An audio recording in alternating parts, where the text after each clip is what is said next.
Mũini wĩ gatũ wa nyĩmbo cia kũgoca, who is also a veteran journalist, nĩ agũmĩirwo nĩ kĩeha kĩnene mũno. He has suffered a sad and huge loss.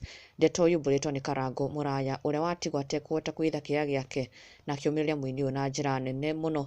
No mbere ĩyo tũkĩrora ũndũ wa mwanya mũno ũtigĩte Akenya megegeire what Muthee Kiengei did. Yesterday rĩrĩ bũrũri ũragũmĩirwo nĩ maandamano mahiũ mũno. Muthee Kiengei nĩ arakorirwo akĩ-address mũtongoria wa bũrũri na kũmwandĩkĩra statement kũrĩa arakorirwo agĩkĩmwĩra ũma wake nĩ egũbatara athikĩrĩrie Akenya aya mararũngana, acio nĩo abatiĩ gũkorwo agĩthikĩrĩria, no ti ambunge arĩa me bunge-inĩ arĩa Akenya mathurire. Aca, andũ arĩa abatiĩ gũkorwo agĩthikĩrĩria kwa ihinda rĩrĩ nĩ acio mareyumĩririe mũthenya wa ira na kuonania marakara mao, na oho agĩkĩmwĩra andũ a kwao mũciĩ Eldoret na Kericho matingĩmũhenia tondũ ona no mararũrũnganire.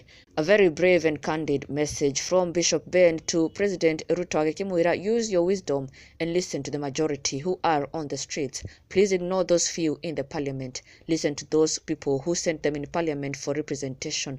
Your home area, Eldoret and Kericho, cannot lie to you. The feeling is that they are not represented well. The Bible calls for a good leader to listen. You listened to the ground to be where you are today. The same ground is passing an information. Listen to it once again. Na Kenyans have really applauded Muthee Kiengei nĩ ũcamba wake na kwĩyumĩria na kũmatetera na gũkorwo akĩ-address mũtongoria wa bũrũri. No rĩu kũrĩ ndeto ya kĩeha ĩrĩkĩtie gũtiga aini magĩcakaya na ũmwe wao mũrata na ona nginya fellow artist na and also veteran journalist ũĩkaine ta Simon Ben, ũrĩa ũrĩkĩtie gũkuĩrwo nĩ mũtumia wake. A post shared by Karango Mũraya, na he too took to his social media page na kũmũcakaya na ruo rũnene mũno na akĩhoya Akenya na mafans mamũririkane mahoya na kũmũiga mahoya-inĩ. It is not an easy time for him, na tukamũhoera thayũ. May God's peace and comfort be with him. Ngai arohe mũtumia wake kĩhurũko kĩega. Pole sana Simon Ben.